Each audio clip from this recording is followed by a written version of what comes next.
morning, nation. Today, we're tackling how to stay mentally sharp and physically fit while building your business. Plus, we got something wild you're not going to see coming on the lab.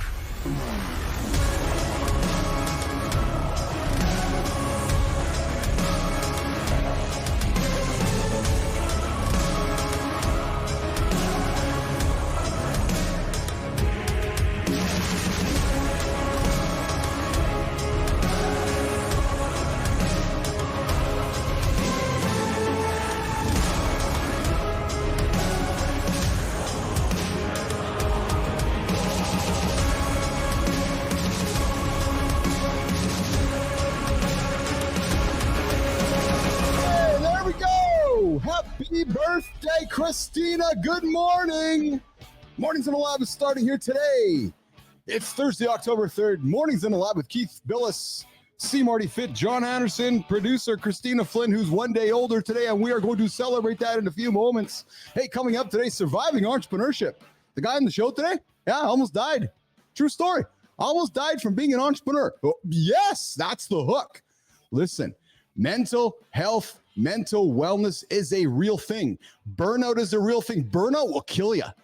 True story. So today we're talking about in the lab today. We're talking about how you can keep yourself mentally fit, mentally strong to achieve the greatness you want to achieve as an entrepreneur. And what do we got else going on here in the lab this morning? Let me pull up my notes. We got talking surviving mentally. We're not going to stop there. How we roll is always something fun or wild in the mix, and today we got a juicy one. Ever hurt? Yeah. Anyways, we got some laughs. We're gonna roll into the accountability check-in. That's why we keep real. We keep our progress, keep our goals, and we got Colby Wegner joining us on center stage today. He's been through the entrepreneurial highs and lows. We'll share his story, how he keeps both his mind and his body strong while running a business. Don't sleep on hour two, nation. Oh no, I teased Christina a few moments ago. Coming up on hour two, something that's going to blow you guys away. We're talking about the future. We're talking about like the Terminator. We're talking about like things that are going to blow your mind in the second hour. Morning Loop Reloaded. That's something you're definitely going to want to stick around coming in the second hour. And of course, we've also got In the Gym with John and Marty. Yes, those guys are going to talk to you about functional training. We're not talking big compound lifts. We're not talking about getting abs in the kitchen. No, we're talking about functional training, gentlemen. We're talking about getting older and being able to climb up the mountain with our kids. We're talking about getting down on the ground and doing some crawling when we're 60, 70, 80 years old. We're talking functional movement, stepping up the stairs, the basics. Coming up, and also Community Corner, we're going to celebrate LinkedIn, Substack folks in business and branding. Christina and myself, that's me over here. So Christina's over there. It's her birthday, and I'm going to sit over here. We're going to have a good chat about business and branding. And of course, we're taking your comments. Like the channel, subscribe to the channel, drop all those comments all over the place. And I got to tell you guys, a week ago today, we dropped the biggest show in the history of Mornings in the Lab, and I got to thank you guys for continuing to tune in. John, Marty, Christina, I wake up every single morning and I look, and there's this video just taking off. We keep adding subscribers, we keep adding views, and people are sitting back going, I like this show. I like this Keith guy. I really enjoy John Anderson, that SeeMarty Fit guy. Who's this dude? He is awesome. And then they're like, wow, this producer, Christina Flynn, they're like, we like her on the show too. So guys, check out this show every single morning, 8 o'clock Eastern time, Monday to Friday. We get up every single day to help you guys achieve those big ass hairy goals. All right, let's bring in our friends here in the lab this morning. We got Marty, we got Johnny, we got Christina. The team is all in black today. I got myself in the black shirt, black and the red hat with headphones on. Johnny's all in black on black, and Marty, of course, is on black on black. And Marty and John, before we go any further, I thought that I would do this.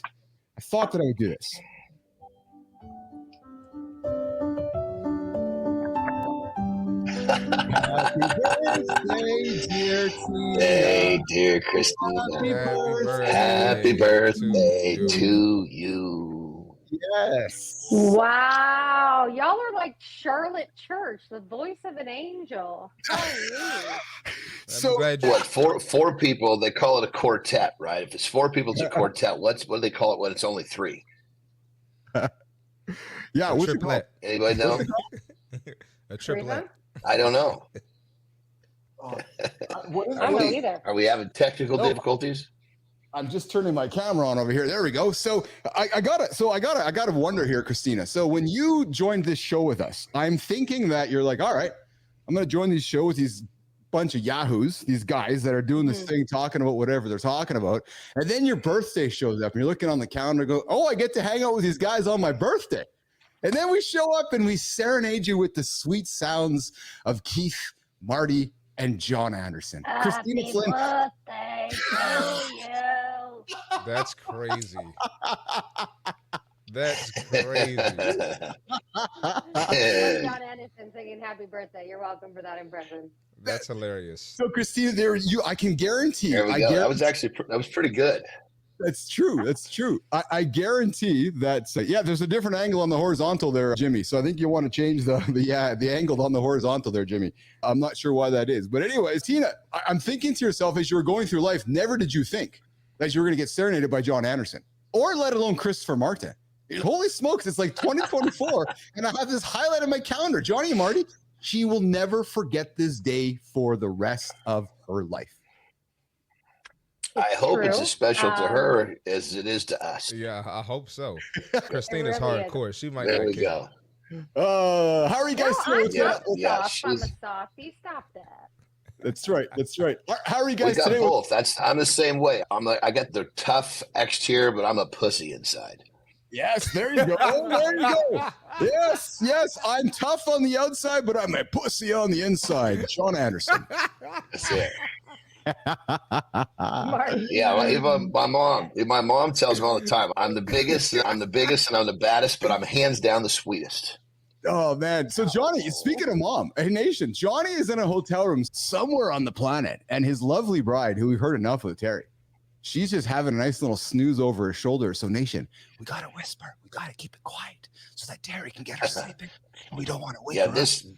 This was not this hotel was supposed to have a room where we had a living room and a bedroom, and we get here and they're like, "Oh, I thought you were coming tomorrow, you son of a bitch." You know, Yo, Johnny's crazy, man. Oh man, we got a bunch of comments here on the side here. Wow, Shelly Spence jumping in, So Young jumping in, Good Time jumping in. Everybody wishing Tina happy birthday this morning. Thank Tina, you let's all. get super special here today. You know what? How can you not feel super special? And Yes. people are like, what's the point? I had somebody say to me, 41. Who celebrates 41? I'm like, fam. What? If you have number one, if you have children, you celebrate every day you're still alive. Second, in general, why can't we just celebrate every day that we're alive? Yeah, 41. 40 was up. Oh, 41. Let's go. oh, did you say? But you're. Hold on, I'm sorry. I'm so proud of you, because when people say to me, "What do you want to do on your birthday?" I say, "I want to do what I do every day." So stay out of my fucking way. Oh, Christina, you know where I'm going with this. What? No, I don't, and that terrifies me. So no, how long did we all plan this? No. So we're gonna lean into this throughout the show today. We're talking mental health today, but next week, next Thursday, it is World Mental Health Day, and I have a problem with that Because it should be every day. Oh!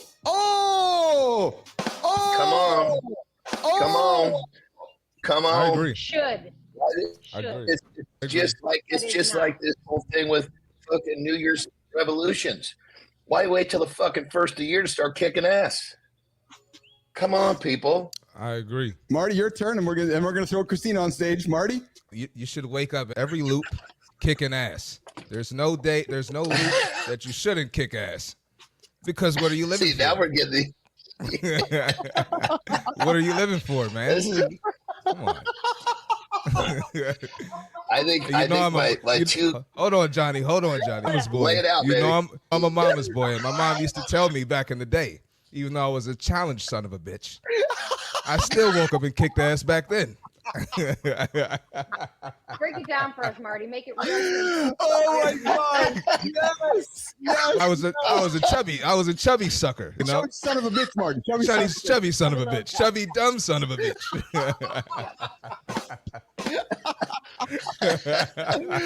Oh my God, Oh, that was good.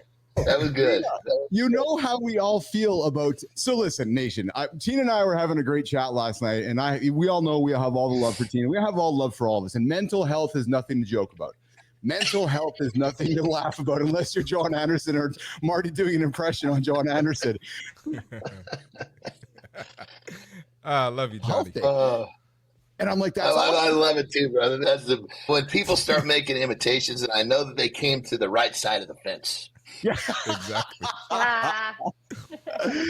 Good morning, Enzo. Good morning, good time. Good morning, Matthew, and so forth. But as I was saying there, Tina and I were chatting last night here. We're gonna talk this for a couple minutes, and we'll revisit the topic throughout the show and into Reloaded here. But Christina and I were talking. Hey, Keith, next Thursday is Mental Health Day, World Mental Health Day, and I'm like, fuck, I don't care. So what? I hate that. And she's like, what do you mean? I'm like, why do we have to save up, John and Marty? Why do we have to save up for 364 days a year to celebrate one day? That's like saying, okay, I'm going to train for 364 days and have one day of cheat day. No. How about we talk about and celebrate and lean into mental health every day, which is what we are trying to do here in the lab every single day. Now, hold on, Johnny. Hold on, Marty. Now, Christina raised some very valid points, which we're going to throw on her on stage to talk about in a moment. But because she's right. She said, well, Keith, we don't talk enough about suicide. We don't talk enough about depression. We don't talk about mental illness. And she's right. I absolutely agree. Our ambitions are to keep going there. I'm hoping, along with John and Marty and Christina, to build a platform where we can get away from celebrating one day a year and talking about it and creating a safe space for the entire year. Christina?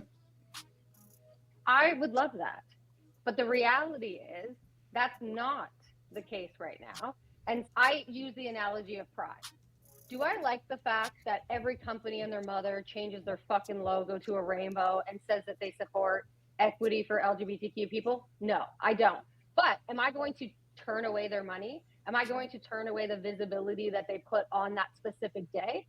No, I'm not. I can operate the way that I want to operate while still taking advantage of the eyeballs that are going to be on it, because that's just the way society is right now. That's the way that everything is going. I would love it to be different, but it's not different.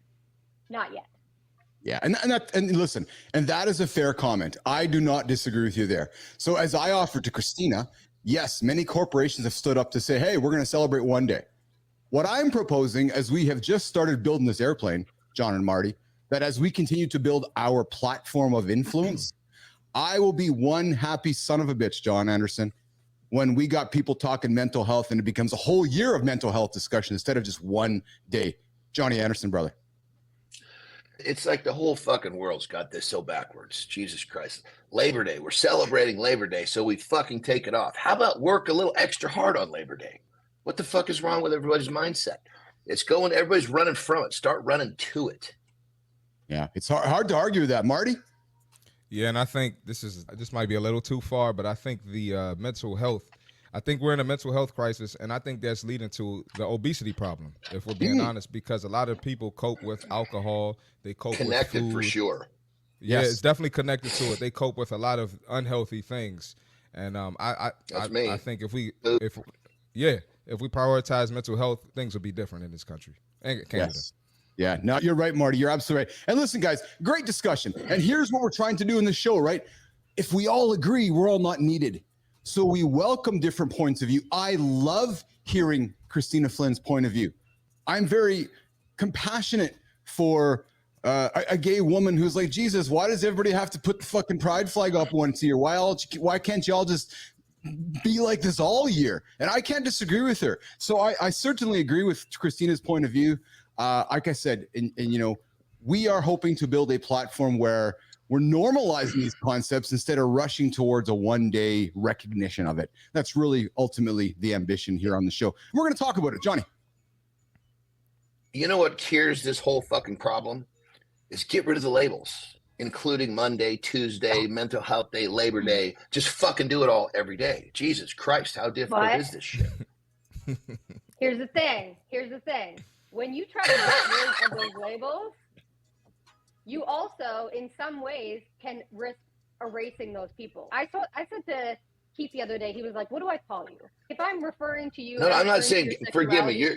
No, but let's call it what it is. I would love if there were no labels, but there is labels. And you know what? I don't want you to say, I don't see color. I don't want you to say, I don't give a fuck who you sleep with, blah, blah, blah, blah. Because then you're not being intentional about my reality and my lived experience of be fucking intentional about creating spaces of me. Yes. And me being lesbian, I don't represent everyone else. Me being all of these different labels, because then you're actually being intentional about what you do. Yes. Marty. So how's this? How's Hold on, this? John. We Hold on, either John. take our labels never, or we either take our labels never or every freaking day. Yeah, I was gonna say I think labels give us power. Like we should have labels. I think the issue with labels is when you lead with a label and you try to make it as if you're better than someone else, or you deserve a certain privilege over someone else. That's where I think labels are harmful, but I think it's beautiful. We should have different people, different beliefs, different colors, and different genders, everything. So I think labels are beautiful. What a great discussion to kick the show off on Christina's birthday. Mornings in the Lab with Keith and Friends, 8 o'clock Eastern time. Please like the channel, subscribe to the channel, comment on the channel, and consider the conversation we're having. This is a safe place where everybody's welcome. Just look around the table. We're all different. We all probably wouldn't hang out in a normal world, but we all came together. We're all friends. We're all having great dialogue from different points of view to help everybody get their ass out of bed and get moving throughout the day. And before we get to the accountability check-in, Tina, man, you got a bunch of fans here on the feed here. We got Shinku wishing you happy birthday. This is awesome, by the way. This just makes me fucking happy. Marty and John, we create this thing, and Marty, looking at you, brother, we create this thing out of the blue here, right? And it's coming together, and I wake up and I see these people tuning into our show, celebrating us, and now these strangers from on the planet wake up and hang up in the morning, Marty, and they're wishing Tina 4 months ago before we met. Like, you're not waking up thinking that, holy smokes, man, people are tuning in out of the blue, these strangers wishing you a happy birthday. That's a pretty freaking cool thing. Hey, real quick, Keith, I know you got to move on, but remember when you called me about this show? Yeah. And you were like, just think on it, take a couple days. I was like, I don't need a couple days. I'm in. Yes, you were. You sure you don't want to think about it? I'm like, I'm in, man. I'm with you. So it's pretty cool to see this now. And he hasn't left. And the same thing happened to John Anderson. John shows up on the show with me and Marty one day, and he's like, hey, Keith, can you talk after? We have a chat after? And he's like, yeah, I'm thinking maybe it might be fun to hang out with you guys. By the end of the 90-minute call, he's like, yeah, I'll be out every day. I'm like, all right. And Johnny hasn't left either. So we got John and Marty, and then Flynn. Yeah, go ahead. What I was saying is, I was thinking something about this little nutty guy that's telling me I need to get a little closer. I think we all thought that, Johnny. We all thought that. All right. I don't know what the fuck this guy is about, but hey, me and Christina thought you were a bot at first. Yeah. All right. Well, apparently the guy almost burnt himself out so much where he might have kicked the bucket. Not trying to make fun of it. Nope. Burnout's a real thing. Mental challenges, being an entrepreneur, all that shit burns you out, kills you. So we're going to got Colby Wegner join him here in a few moments. Christina, I don't see Colby in the green room. He's on the horizontal. Colby, we need you on both legs. All right. We're back in just open a second 90 tab. seconds. There we go. Boom. Boom. Okay. So accountability check. What a fun day today. Yeah. Where's my notes? There we go. All right. I got something for you guys today. Here's what it is. 5 rules for a fulfilling life. So most ambitious humans, they chase goals, work long hours, and think fulfillment will come after the next milestone. But if you're chasing the next goal for fulfillment, you're going to be miserable on most days. True story. Yeah, you're going to work 6 days, 7 days waiting for that next milestone. So you have to find joy in the process of every single day. The loop, as Johnny calls it. So here are 5 rules I live by for a fulfilling life while choosing my audacious goals. Number 1, prioritize your health. If you just do that every single day, nothing else matters. You live an extra day, your family's around an extra day, you will be around an extra day. Take care of your health first.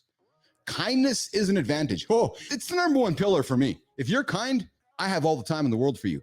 Kindness is an advantage. It's a competitive advantage. Hold yourself accountable. Yes, true. Hold yourself accountable and stay curious. And listen, nation, as John Anderson would say, and SeeMarty Fit would say, you got to show up on the hard days. Showing up on the hard days are the ones you don't want to show up for, but those are the ones that produce the biggest results. So fulfillment doesn't depend on goals. Nope. It's built on the choices that you make every day. That's it. That's your accountability check and 5 rules for a fulfilling life with myself, Keith Billis, John Anderson, SeeMarty Fit, and our guest, Colby Wegner, joining us here in the lab. What a shaking, Colby Wegner. Hey, how's it going, guys? Thrilled to be How here. are you? Well, I got to do something here because I missed my button, and it's this button right here. Boom. There he is. Yay. We're bringing Colby on stage. I'm honored. Thanks for having me. Yeah. So where do you join us from today, Colby? Physically, geographically, where are you joining us from today on the planet, Colby? I'm sitting in chilly Milwaukee, Wisconsin right now. Oh, there you go. So I read a story this morning that the Milwaukee, Wisconsin, the Green Bay Packers, they did a poll of NFL players, Marty. They did a poll of NFL players. The two worst places to go play football was Buffalo and Milwaukee because Green Bay, Colby, that's boring there. It's too cold. There's nothing to do there. And I'm like, wait a minute. That's like Winnipeg. All the hockey players come to Winnipeg and like, fuck, we hate Winnipeg. I'm like, yeah, Green Bay and Winnipeg are in the same box. Colby, is it as boring in Milwaukee as everybody says it is? I've been there, by the way. It wasn't boring for me. Yeah, honestly, I've lived in New York, Chicago, Milwaukee. I thought it would be more boring than it is. Milwaukee's got plenty to offer. There you go. So, John, Marty, Colby is the founder of the Autonomy Agency. Oh, there's a big word for us this morning. Autonomy Agency, helping marketing agency owners keep their clients happy and stress levels low while growing their business. After burning out twice, dude, not once. You didn't learn your lesson the first time, Colby. After burning out twice while running a multi-million-dollar agency, Colby shifted gears to focus on, Johnny, get this, man, balance, you'll love this, purpose, and sustainable growth. Now, Colby's coached countless agency owners on scaling from 6 to 7 figures with less stress using methods he's honed over 12 years and thousands of clients. He's all about building businesses around values and purpose, making him a game changer in the marketing world. Yet, Colby, in your journey, burnout almost knocked you down twice. So before we get into the big discussion and deep dive around surviving entrepreneurship, tips to staying mentally, physically, and fit, so forth, let's get into knowing Colby. What's shaking, Colby? Talk about your journey a little bit, pal. Yeah, I mean, I pretty much everything I've got is hard earned, right? It's pretty noisy out in the world. So like in terms of what I'm trying to do, like I just walked away from my full-time agency amicably, totally on my choice. Asked myself, like, how can I have the most impact? And I've had 1,000, 1,100 marketing clients in my career. And I was like, if I could actually help other agency owners, that impact is even larger than just serving clients directly. So I'm taking the leap and growing wings on Autonomy Agency. So Autonomy Agency is basically launching in 2 weeks. It's not even fully live yet. Yeah. But all of that came from, grew up in the middle of nowhere, house with no air conditioning, gravel road kind of thing. Then went off to a Big Ten university, thought I needed to be a teacher or a farmer. So I chose teacher, and then got my first teaching job in Brooklyn, actually in New York, in Bed-Stuy, and I lasted like 4 months before I burnt out then as well, and just had to walk. So I have a history of burnout, but then I got into marketing just by taking a random like writing internship, and then became an employee there. That company got on Shark Tank, and then I just stayed in the marketing world ever since then. Started my own agency 9 years ago with a couple other guys, and that's where the burnouts happened. That's awesome. Johnny Anderson. Yeah. So I guess you said the first burnout was as a teacher.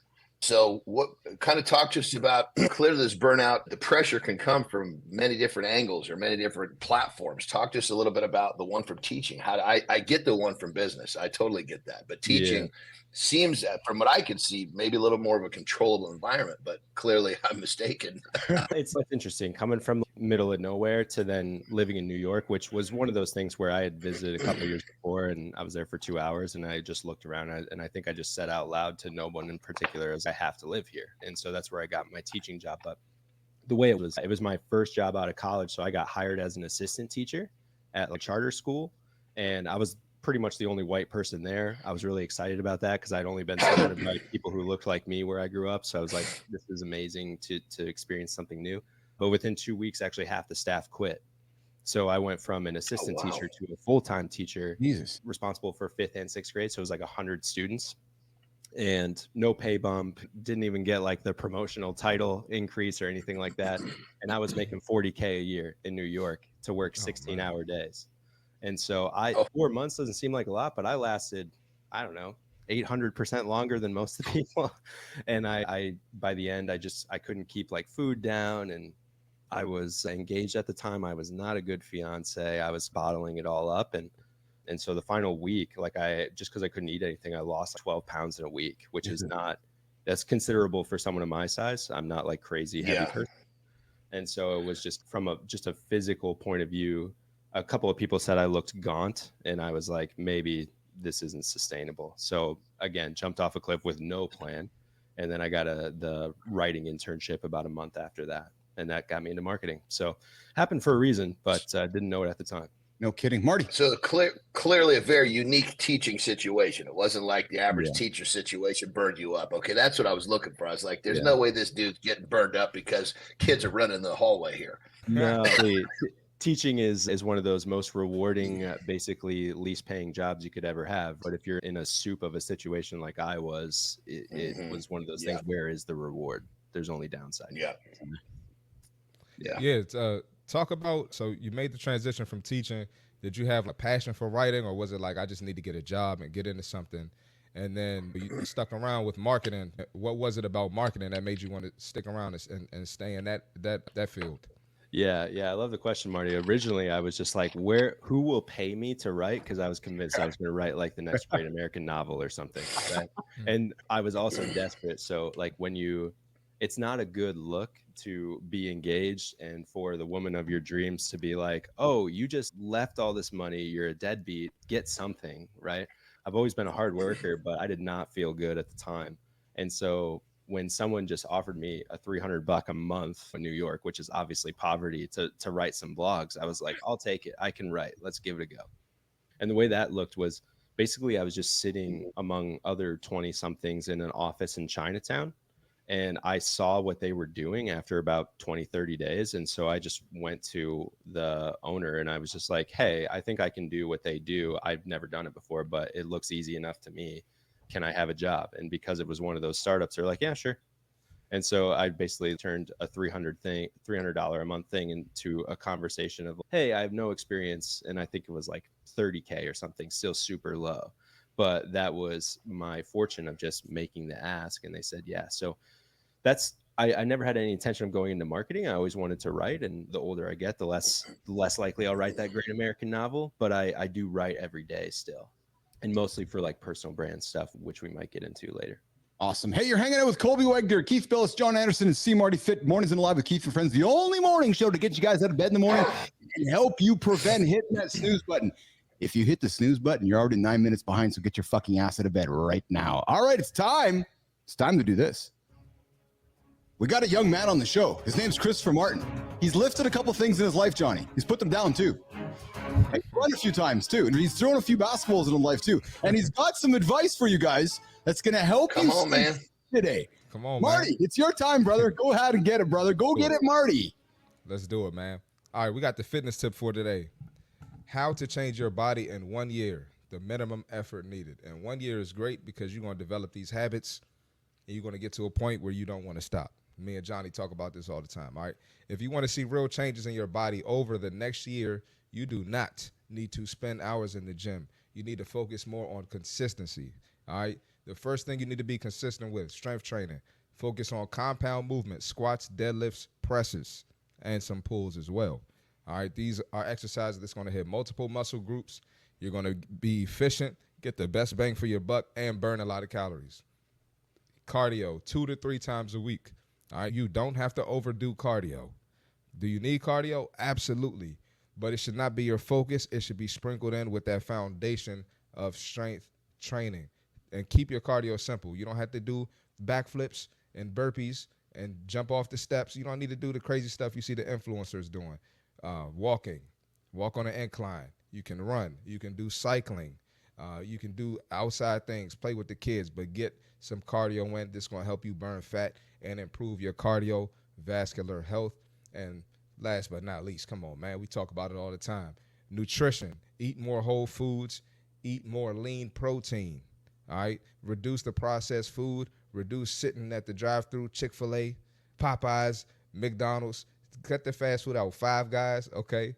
Small, consistent improvements in your diet will make a big impact over time, all right? But like I said earlier, the key is showing up consistently, all right? It's not a 30-day challenge, not a few weeks challenge, and watch your life change in a year. Start now, commit to the long game. That's the fitness tip for today. Fitness tip of the day with Christopher Martin and SeeMarty Fit. Hey, Marty, I saw Johnny just leave the screen there. We know he's sharing a hotel room with Terry. So I wonder if he just runs over there and gives her a poke and then runs back to the screen there and he's, oh, hey, honey.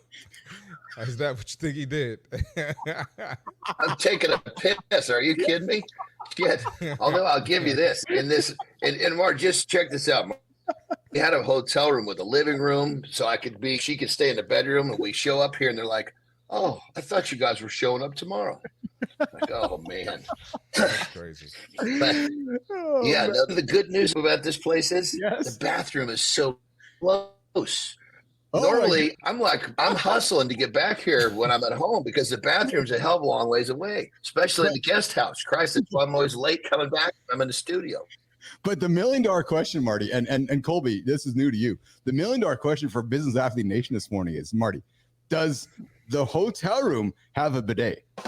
Or is Johnny leaning into David Sauer's Royal Restrooms experience?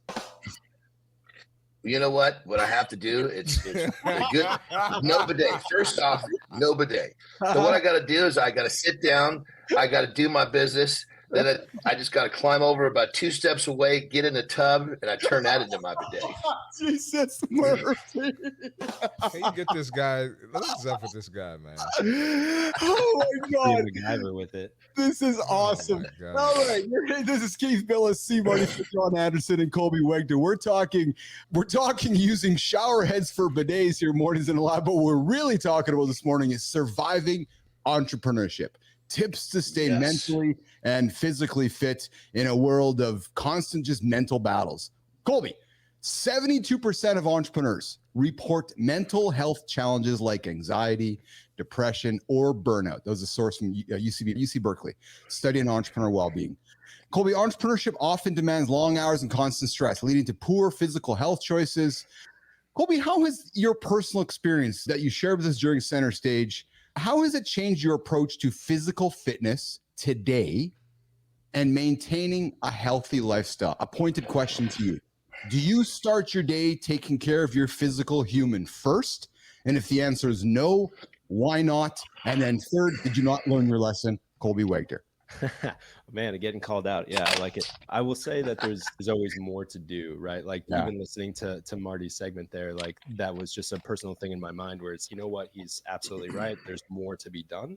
For me, I'll personally say I do not enjoy working out at all, but it's really doesn't matter if you enjoy it or not. What they say, hard choices, easy life, easy choices, hard life. So it's one of those things where I get David Goggins in my head and just shut the hell up and get it done kind of thing most of the time. I drink like athletic greens every morning and that sort of stuff. I think a lot of it too was just like not getting the proper nutrients or skipping meals was a very common thing. And occasionally I still do that. Again, it's a work in progress. I don't know if you ever solve it. Short answer is there's much more to be done. Compared to myself 2 years ago, I'm miles better, right? So I see it as incremental journey. I'm not like I am not and don't necessarily see myself ever getting fully like addicted to the fitness side of things. It's more of a maintenance mode to make sure I can be optimal. So before I flip to John and Marty, I'm actually quite amazed by your comments, Colby. Is what's preventing the enjoyment from beating up the mind or beating up the body and how that might translate into how it's building the business? Because for me, Colby, I did a big, massive ride this morning. It was an endurance ride. I fucking was hating it, but it was teaching my mind to get through my 16-hour day today. Mm-hmm. Right. So I use and I know we talk with John and Marty all the single time. I use my hours in the morning to train my brain, train my body to get through my business. Yet sounds like how you're speaking about it is that you still, I don't know, struggle, but you still battle those feelings, Colby. Yeah, I think it's one of those, it's probably like one of the biggest, I don't want to say blind spots, but maybe resistance factors. I will say like around the rest of my life, there's definitely a lot of movement and that sort of stuff. Like I'll go out and walk the dog for an hour every day and that sort of stuff. I have 3 young kids, so it's like one of those things where I am just constantly moving and I get my weights from just carrying around. We had twin girls. So there you go. You carry them both simultaneously. Yes. And they're both like 20 pounds. So, 40 pounds, it's not a ton, but it gets me going. Yeah. And I've never really struggled with being overweight or having high cholesterol or blood pressure or anything like that. I've always had a pretty solid like resting heart rate aside from when I was crazy anxious and burnout. It's typically around like in the 60, 70 range max when I'm operating. There's so much more to do. Like there's a whole business around optimizing that. I think I'm just constantly focused on what I need to do for the business. So it's more for me, because to be super like clear with and transparent, I still think I'm in the early stage of getting out of this. I don't think I'm thriving. I think I'm surviving with it. And so a lot of it, Keith, is probably the main thing, is just like looking at the signs ahead of time. The reason I burnt out is because when I said in my brain, I need a break, and ignored it, burnout. Like when I said I should eat this versus this and ignored it, burnout. Right. So it's like kind of those little micro decisions versus like full commitment just yet. But you guys are almost challenging me subliminally to solve these problems a little bit quicker, I think. Yeah. Johnny. What I remind myself is this in situations like this, in entrepreneurship, business, actually fucking everything. This is what I remind myself, is that it's like my body is a race car. And obviously as entrepreneurs, as athletes, we like to win. This race car has a checklist of maintenance that needs to be done every day. And if I don't maintain or keep this race car tuned, how the fuck do I ever expect I'm going to win? So I don't check my boxes. I'm going out on the track and just going through the fucking motions. I don't even have a fucking chance to win if I don't check my boxes every day. So that makes it real easy for me to check those boxes that may not be quite as exciting, because I'm just envisioning how good I'm going to feel when I'm out on the track winning. Yeah. Yeah. Marty, I know that you've I don't want to say struggle with mental health, but you've had your burnout times in life where you're feeling really fucking burnt out and so forth. Marty, what have you done to address burnout, or address the feeling of the precipice of burnout, which is, okay, I feel it coming. I need to stop. Is it, as I've gotten to know you, is it really just hitting the couch? Is it grabbing some food, some comfort? Is it going for a good lift? Is it hanging out with your buddies? Marty, what's something that you use and you'd offer some advice maybe to Colby to consider when you're approaching that level of burnout? Marty. Absolutely. I'm not a father yet, so I just say what works for me. Maybe you can apply this to you. First thing is rest. I got to prioritize rest. I'm probably not sleeping enough, because I tend to do that sometimes. So that's the first thing. And then the next thing I'm going to look at is, what am I operating highest in? And then why am I not operating in other areas at the same level? So like I could be killing my workouts, but I'm not operating high in my business. I'm not operating high as a friend or as a son, right? So what do I need to do to get myself to operate at a high level for everything, every area of my life? And usually that gets me back going. I get my perspective back. I always talk about, I get back in the Bible. I'm a Christian, so I get back to, what's my purpose? What am I living for? Is God happy with me right now? So those are probably the three biggest things. So that was rest, that was purpose, operating at a high level, and then my spiritual. Those are some great tips, man. And I love how you lean into rest, right? Because I know we talk about it often here on the show. We don't talk enough about sleep. We always talk about food and training and everything else, but wait a minute, let's go get some sleep. Oh no, if I sleep, I'm going to miss the world. So I love that Marty talked about we got to lean into sleep. And I want to jump into the comments here quickly. We got Tangerine joining us from Philippines today. Good morning, Tangerine. Good to see you here. And Shinku is here as well. Shinku's always here. And Shinku slept 4 hours last night. I know, Marty and John, because Shinku was messaging us on the YouTube comments last night. And then I got up this morning and Shinku was there commenting again. And Shinku was like, yeah, you guys need to make a longer show. I'm like, Shinku, you need to get some sleep, man. Go to sleep, Shinku. Get some longer sleep, bro. And then good time is, I like this. And Colby, I look to you, pal. Don't wait till the check engine light comes on. And what I'm suspecting by this comment when I see this from Good Time, this is perhaps what maybe your life was going through, right, Colby? Is that you were going through life and it's like the check engine light come on and you're just ignoring it. And I think we've all done it as men, right? We get into the car and it's like, oh, the check engine light's on. Just keep driving. Just keep driving. Just keep driving. And then the fucking car bucks. Oh, man, the engine light was on. So I like that Colby, a Good Time drops it in there. But I saw you nodding, Colby. You relate to that comment, don't you? Oh, 100%. Yeah. It's, there's millions of times where I would say post burnout, where it's just, I would be driving in the car actually with my wife. And I would be saying like, I think I'm catching a sign right now. And she would know what I mean. Yes. Like before I would be ignoring these things. And you're right. As men, stereotypical or not, how much are we just bottling up? Like, I'm not sharing every little detail because I have to look okay on the outside. Yeah. Yes. So it's one of those things where, and I hate that you feel that way. I do. I'm sorry to interrupt you, but I hate that you feel as a man that we have to put that guard up. And I'm proud that you were vulnerable to share that with us, but I hate that you as a human had to go through that feeling.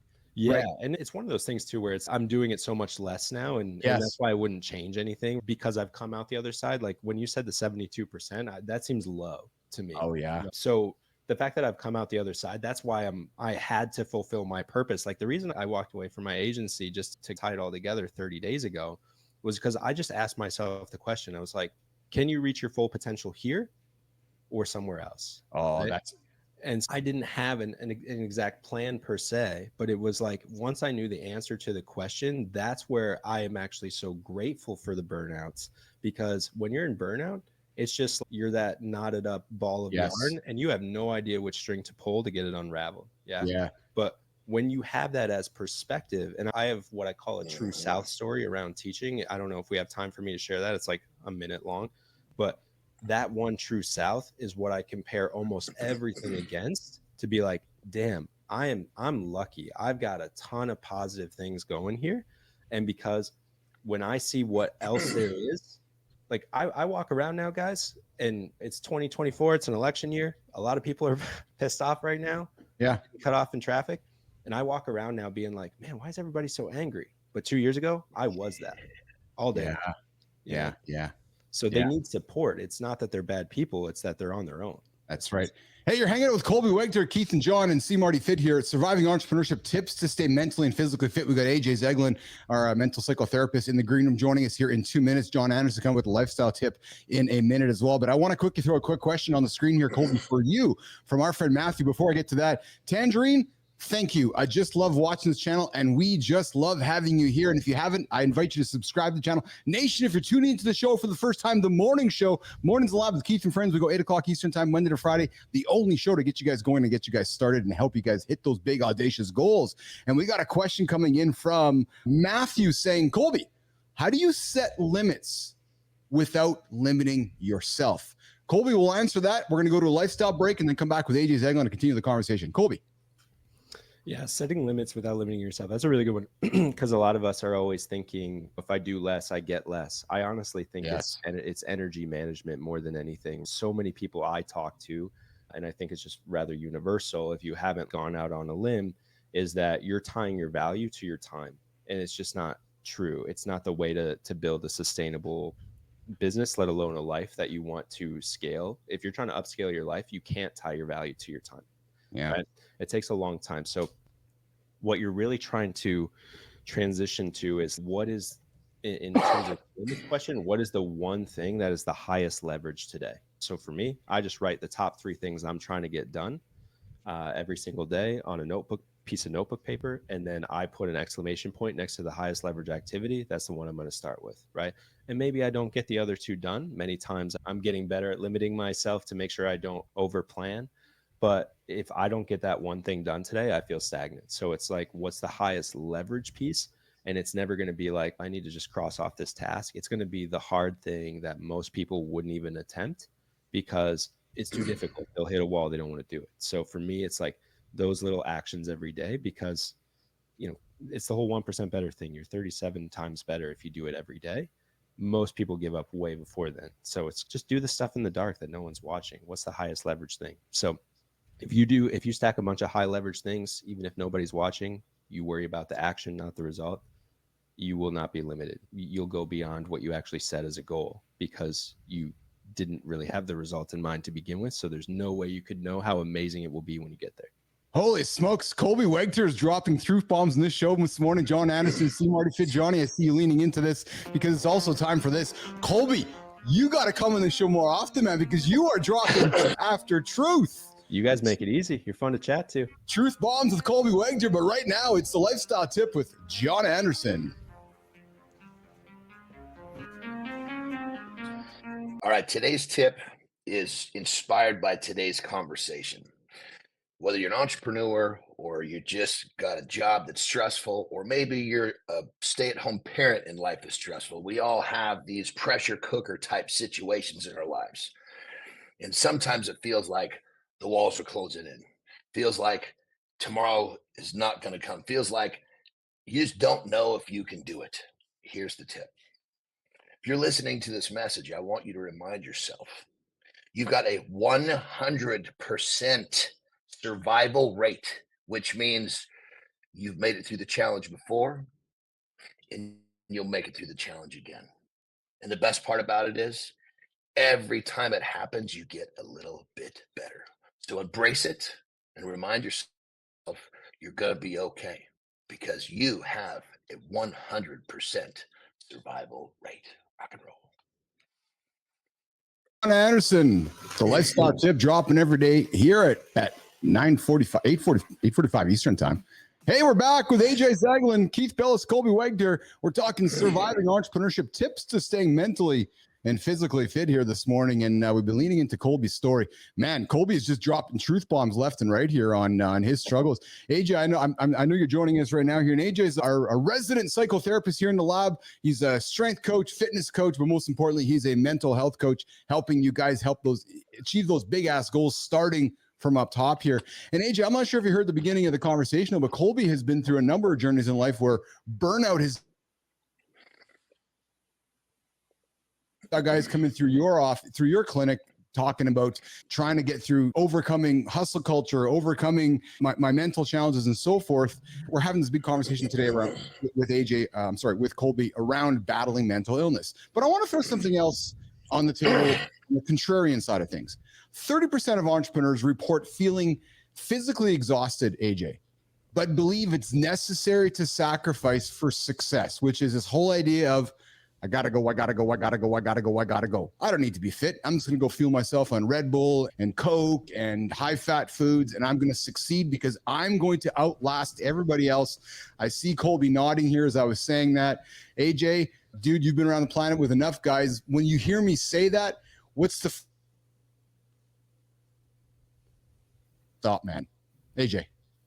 Oh, sorry, it froze on me there for a second. So I think I got the gist of what you were asking me, though. Yeah, so sometimes people just want to go, don't want to stop and reflect. And Colby had to learn to take signals to stop and reflect. What are you saying to that guy, AJ, who just doesn't want to stop, who thinks that he can just battle through it without having any mental awareness?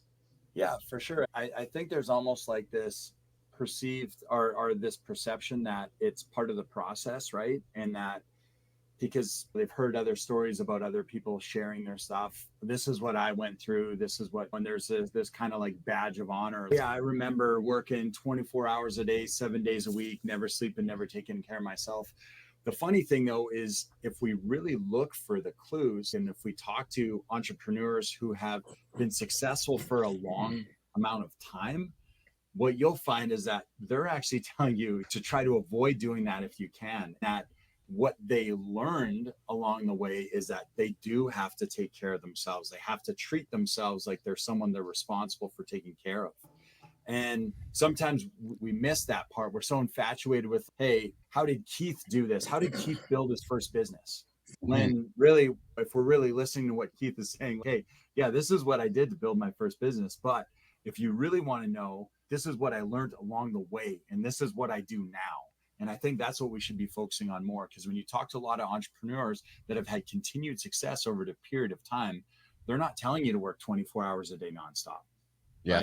Right? They're telling you, hey, this starts with me in the gym every morning, getting there, taking care of myself, working out, doing stuff like that. But it's almost like we have this perceived notion that there's got to be this badge of honor where we got to go through this really tough time, and then we can feel like we're in the club now. Now we've done what the people ahead of us have done. When really it's okay to not do exactly what the people ahead of us are doing. They did it, and hopefully we can learn from it, right? Yes. Colby, when you hear AJ say that, is he just ringing true to you and you're going, yeah, I know, I'm still doing it my way? Or are you using these experiences to keep getting better, especially now that you're a father, right? And we know that we can tell our children, but it's really about what they see. So when you're hearing AJ speak and you're going through your own life experiences, again, a pointed question. Have you learned some lessons from this, Colby?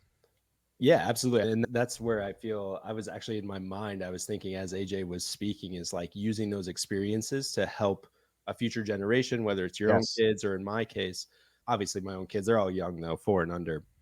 But I've had a bunch of entry-level employees in my career, and we would have a marketing agency. They'd be having their client conversations. They'd be stressed out. And my wife over here is actually, she's a nurse practitioner on a pediatric oncology floor. So she, unfortunately, cancer sucks, and a kid dies once every 2 weeks, right? A kid. And so not only do I have that as a unique perspective, but my previous burnouts as well, when I had nobody, these people have somebody, they have me now, where I can actually speak from experience. And so anytime they would seem overwhelmed, feel overwhelmed, they were always very open with me as well, which I wanted to create, because I never had a boss who was very forthcoming and transparent with me. So I wanted to break that cycle as well. But I would just like, marketing is not life or death. I'd probably say it like once a week. Marketing is not life or death, right? You can pick this up tomorrow. If you're not good, you can't be good, right? So it's one of those things where it's almost having my personal experience, which is forcing me to actually inform the next gen. Even shows like this, like I feel honored to share, okay, it's my story, but this is ridiculously common, right? And so if I can speak up at all to where somebody else can get help, because there is no other way. You don't have to go to a therapist, but you can't do it alone, right? And so whatever it is, if you feel empowered to talk to somebody and be like, I'm not good right now, that is not a shameful act, right? And so what AJ's saying is, in terms of optimizing and all that sort of stuff, to me, the first thing is identification. You can absolutely get in the gym and you can eat healthier and all that stuff. What's going to preclude all of that? I need to fix stuff. I'm not good. I've identified that this is not the way it has to be. Yeah. Yeah. AJ, some people often say that resilience is overrated. Resilience. Instead, suggesting that you got to constantly just push through it. You got to push through it. You got to push through it. AJ, is there a point when pushing through or pushing for resilience can actually be harmful, perhaps as Colby's life story has made out to be? And as somebody who's in your profession, AJ, what's the sign for the human to identify, which is stop being resilient, pause, look in the mirror, and slow down, and either A, go ask for help, or B, just stop what you're doing? Is there a consistent sign, AJ, that somebody should be made aware of as they're living their life? Yeah, I think it depends on the individual, right? We all have a certain capacity. Great thing about it, though, is that resiliency, it is a learned skill, right? And that's not just an opinion. There's actually evidence now to back that up. We know there's a part of our brain, we call it the AMCC. It's the anterior mid-cingulate cortex. And what it does is actually, when they've studied that area of the brain, they see that people that have been through hard things and come out the other end, people that put themselves in challenging situations on a regular basis, whether it's through working out in the gym or challenging themselves to learn new information. There's a bunch of different ways that we can push ourselves to improve and be better. And their AMCC is better developed than someone who doesn't, right? It's people that are entrepreneurs, people that run businesses, people that are athletes, people that train. They have this area of the brain better developed. This area of the brain, they believe, is attributed to our resiliency, our, people call it mental toughness or grit or whatever you want to call it, but our belief that we can handle hard things and keep moving forward and we can get through challenges, right? So it is a learned skill. There's always balance, like anything else in life. We want to be able to put ourselves in situations where we are challenged and that we work through them and that we better develop that skill of resiliency, right? So when more challenges come up in the future, we have more confidence that we're able to handle those things. That also doesn't mean, though, like building any skill, if we want to draw a parallel here to the gym, because I know you guys love the gym stuff and I love the gym stuff. Yeah. If we want to get to deadlifting 500 pounds and we understand that, hey, progressive overload, I could go and add a little bit of weight each week, 5 pounds each week, and it sounds minimal, but over the course of time, all those little wins, all those little steps are going to add up and there's going to be a big difference, right? Be the same thing here where we're trying to build resiliency. We don't just walk in and be like, oh, I heard if I lift weights, I'm going to get stronger. I'm just going to go right to the 500-pound bar and try to pick it off the ground. We're not there yet. So when we're talking about mentally, we still want to be able to present it to ourselves in smaller steps, right? We want those small progressions that we can make consistently day after day. When we look back over the course of days, weeks, months, years, we've had that, again, what we call in the gym, the theory of progressive overload, right? Tiny, tiny little wins or tiny incremental changes that are done consistently that add up to big changes, right? To meaningful progress. That's it. Hey, you're hanging out with Keith Billis, John Anderson, Colby Wegner, AJ Zeglin, and SeeMarty Fit here, mornings and a lot. Dan Rather, you're wondering what the show's all about. Dan Rather, this is the morning show, the only morning show on the planet to help you get out of bed, get yourself going, hit those big audacious goals, and not hit the fucking snooze button. You hit the snooze button, you're already 9 minutes behind. Get up, get going. That's what we do here, Real Deal. Dan Rather, good morning, Real Deal. Good morning, Matthew. Good morning, everybody else here in the feed. We got Real Deal coming in with, as a former freestyle wrestler, I approve of this message. And Colby, I want to offer this. And AJ, I became a business athlete as I met AJ years ago. And for me, one of the reasons that I know that I resonate very well with John and Marty is that I believe you overcome resilience and you overcome, or you teach yourself to battle mental resiliency in the gym. I'm a big believer that's where it all starts, right? You start your day there. If you achieve nothing else, at least you've won that battle. But I think as an entrepreneur, that has been my secret to success. Yes, I work 16, 18-hour days. True story. As my day starts at 4 a.m., my day ends at 9, 10 o'clock every single day. However, I always find time every single morning for, as John and Marty like to say it, non-negotiables, which is myself first.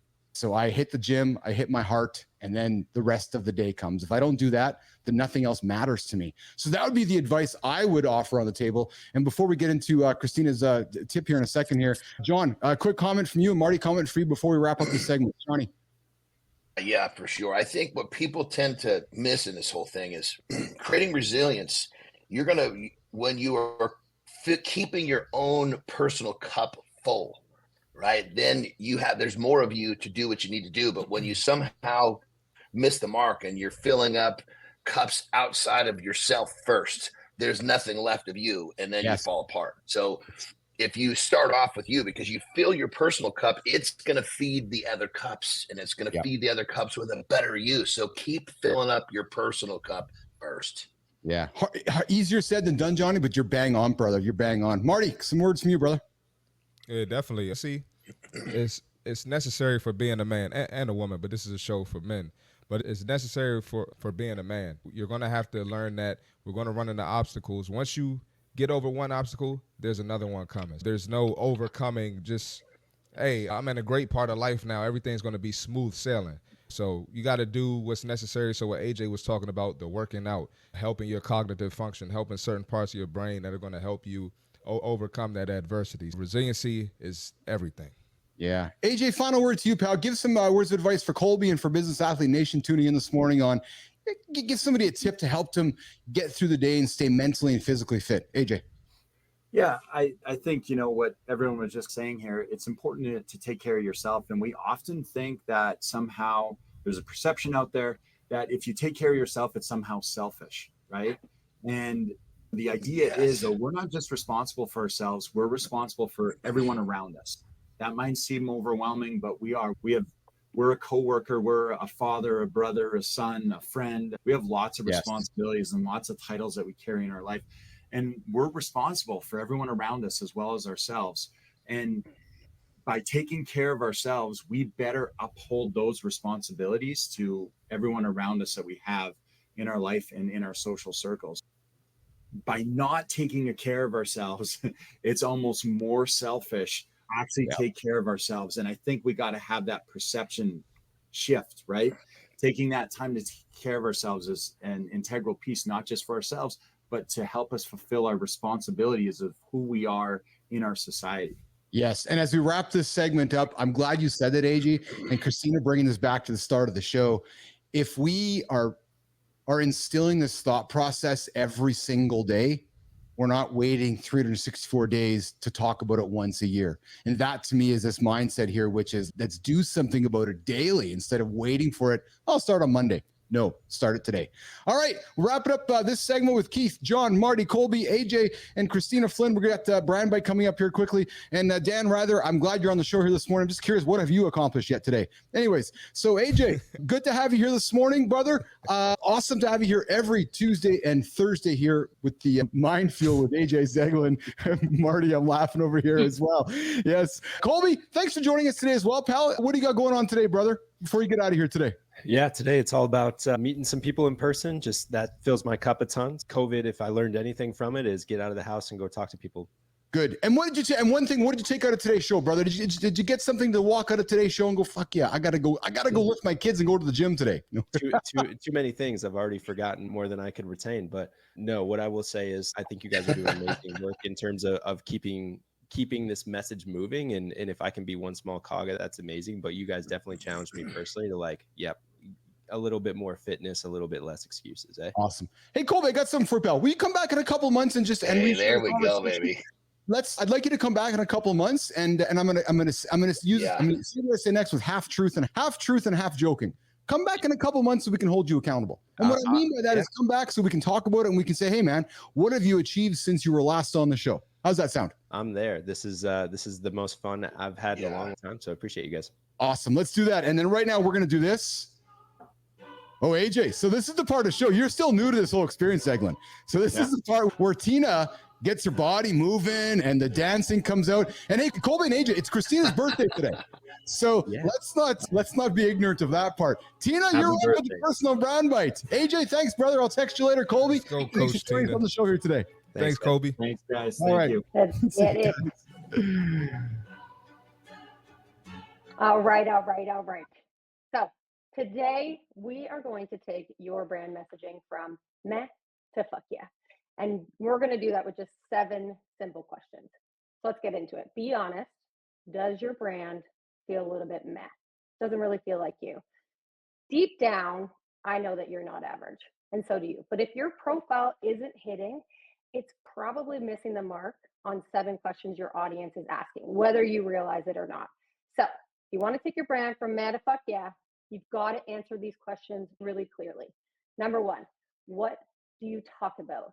Your audience needs to know exactly what you talk about. I know it seems simple, but so many of us get really bogged down in the details. You need to be crystal clear on your message and realize, is it getting lost in the noise, or do they actually know how to answer what the fuck I talk about? Second, why should I care? Not why you should care as a brand. Why should your audience care? It's not enough to talk. You need to show them why it matters to them. You need to be really clear on what are the benefits to them. Why does it make their life better? Why should they give a shit? 3, what makes you unique? There's a lot of people talking about a lot of things. I'm not the only one talking about personal brand. There's a shit ton of people talking about personal brand. So I need to be clear on what makes me unique, what sets me apart. In the sea of voices, what is my differentiator? And if you're not owning what makes you different, you're just going to blend in with the crowd. Number 4, do you know your shit? It's one thing to say, I've got these titles, I've got these degrees, I worked at these places. Credentials, experience, expertise, whatever it is, you can say whatever you want, but you have to back it up. You have to prove that you know your stuff. And people trust people who can back it up. Number 5, why do you care? This is now back to you. Why do you care? What is your motivation? Your audience wants to know, are you just in it for the money? Are you just in it for the followers or the engagement?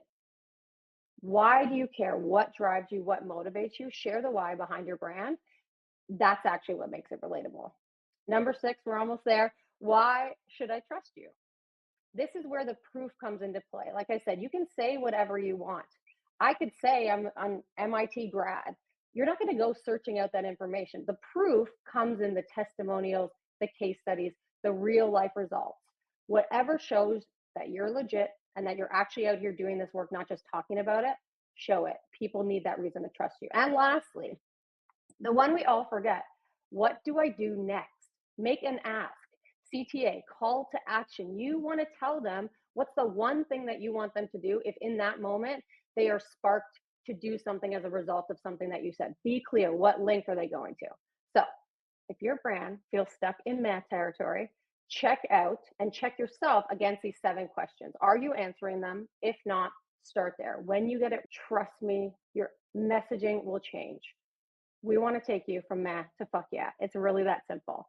I have entered my no fucks era, and I promise if you implement today's brand bite, you're well on your way to doing the same. You got this. All right, there we go. Christina Flynn with the personal brand bite message here this morning. We got it every single day here at 9:00 Eastern time, but I got this coming up here. I had a transition here song here. Happy birthday. Happy birthday to you. Oh, wow. Okay. Serenading me? I heard that music start and I thought, man, he's got another one of these pathetic sounds again, but it was a birthday song, so it was okay. I'll take it. There we go. We're celebrating Christina's birthday today. Sensual. We're Yes, actually, yes, it does. It's just so appropriate for the show this morning. Mornings at Alive with Keith and Friends here. It is Christina's birthday this morning. We're celebrating. Christina's turning 20 today on the show. We're happy to celebrate her birthday this morning. Hey, what a great conversation about mental health, right? And what I liked about that chat, you guys, is that there's no right or wrong. There's no answer. Right. It's just as long as we're trying to do things on a daily basis and talking about things on a daily basis, I think that is how we continue to bring awareness to this. Christina, what are your thoughts on this and the conversation we've had so far today? I agree. We're always talking in and around mental health, the things that you can do for self-care, the things that you can do to take care of yourself, because we know that leads to better outcomes in business and in life. But actually saying those words, that has a different connection with the audience. Actually saying mental health versus just talking around the idea, I think that's what makes a difference. And having people like Colby on, being real about his story, having people like AJ who knows the science, and then all of us being able to contribute to that conversation, there's huge value in that. And I think we can do it every day. It's little small steps, equal progress.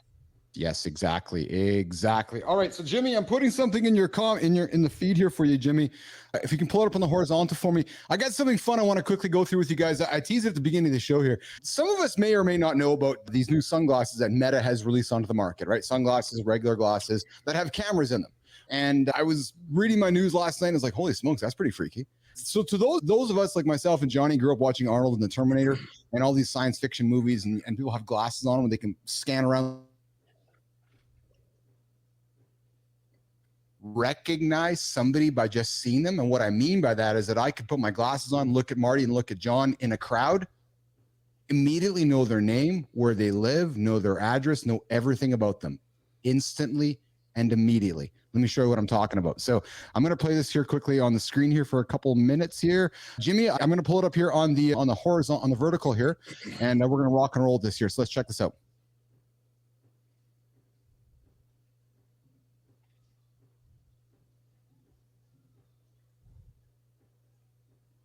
Anybody on the information.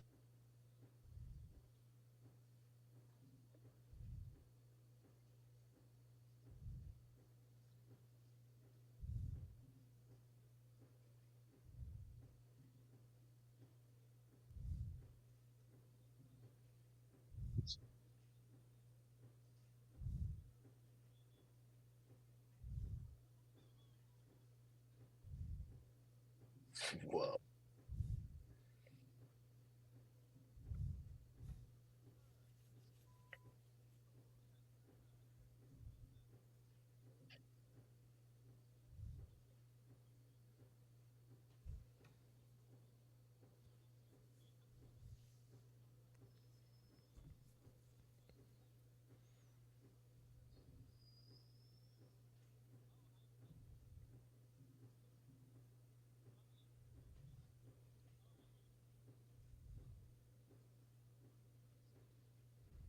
We built glasses that let you identify anybody on the street.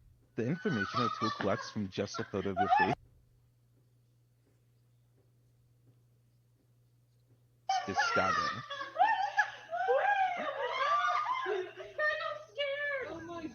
To use it, you just put the glasses on, then as you walk by people, the glasses will detect when somebody's face is in frame. This photo is used to analyze them, and after a few seconds, their personal information pops up on your phone. Right? June Lee, right? You're okay, so are we ready for this? Are we ready for this technology? I can go down the street today. I could come on the show tomorrow and have these glasses on my head. Are we ready to go out into public? Because this is true, guys. Johnny, Marty, put the glasses on, walk around, and immediately identify Christina, where she lives, where she works, all of her information immediately and instantly in my glasses without her permission. So Christina, I see you looking at me with the face of fear. I see Johnny looking for his fax machine. I see Marty going, what the fuck is going on right now? Christina, what comes to mind when you see this happening because this is not science fiction. This exists this moment in time. I could go buy these glasses today. I might, as a matter of fact. So Christina, what goes through mind when you see this? It's terrifying. I don't think we can stop it from happening. But as somebody, I have kids, so immediately I'm like, fuck. Like, you think about things from a very different perspective. You think about, where are all the places that my data exists? Where are all the places that this is easy for these people? And I never like to approach these things with fear, but I'll be honest in that this is giving me a sense of fear, because we know that there's a few people in this world that don't use technology advancements for good. They use it for evil. And so that's what I tend to think about. That's what makes me terrified by this. Yeah, Marty, think about yourself. So you spend a lot of time, making fun of goofiness happening in the gym. Could you imagine what this is going to do to gym culture and fitness culture and so forth? And Marty, when you see that, what comes to mind for you, brother? Yeah, it's actually pretty dangerous. Even within the past 3 weeks, a girl just told me a guy followed her to the gas station, and she had to call like one of her male friends to help her out, because the guy was stalking her. Thank God she didn't go to her house and she realized that somebody was following her.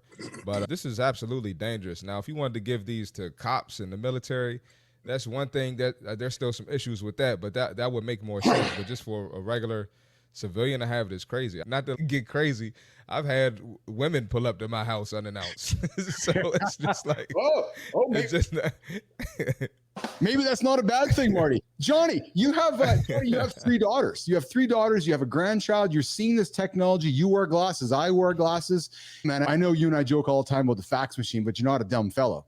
You look to the future. This just must make your mind go, holy shit, and talk to your daughters about holy shit. You know what I mean? What comes to mind for you, Johnny, when you see this? And I know you're a positive fellow, and I want to lean into the positivity of this, but what do you think of this, Johnny? If my first thought is that humans are not made for this kind of stimulation. This is like taking our brains, which are already running on overdrive, and it's just going to like supercharge the overstimulus problem. Of course, there's goods and bads to every scenario, but unfortunately, I guess the hard part is that we know that this is going to be used for bad and good. Yes. And if we could somehow literally just use it for good, this would be an amazing tool. But unfortunately, it's good and bad are always close.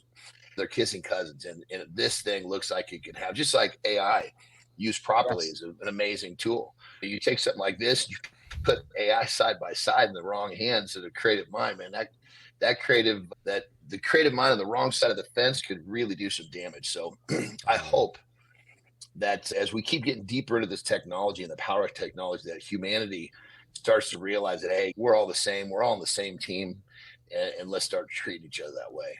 Yeah. Hey, you're hanging out with Keith, John, SeeMarty Fit, and Christina Flynn here on Morning Loop Reloaded, the morning show here. Mornings in the Lab with Keith and friends here. We're talking just some crazy technology hitting the world. And you guys, this reminds me of very much, and Johnny, I think you can relate to this because, again, I always laugh, we're the same age. This reminds me of when we were hearing about this thing coming, which was the internet. It's going to change the world. And then it was this, then these phones are coming out. Oh my God, there's cameras on the phones. People are going to take pictures of us all the time. So I think what's going to happen is that we're going to have to go through a societal, generational learning of new social etiquette, right? Cameras, knowing that when you go to a stadium or arena or public, Christina, or going to a park watching our kids playing football or soccer or baseball, there's going to be this new etiquette where every single action is being tracked by cameras. And we cannot get away from it. And it's just accepting what that's going to do and how it's going to impact us. But listen, we could talk about this forever, but we're not. We're going to get to the John and Marty fit tip. And right now, guys, we're going to talk functional training. You heard how we teased at the beginning of the show here. We spend a lot of time on this show about talking about the good stuff happening in the gym, compound movements, and International Chest Day and Squats Day and Legs Day. But what we want to talk about today, guys, is functional training. What's going to help you age gracefully? What's going to help you pick up those grandchildren as you're aging, right? Keith and Johnny are getting older. So we're not as worried about having the big chest and big arms. Yes, we are, Johnny. But what we're most importantly worried about is being able to walk with our grandchildren when we're 70 and 80 and 90. And that doesn't happen by accident. It's accumulative efforts every single day. So John and Marty are going to get into the gym, talk about functional training.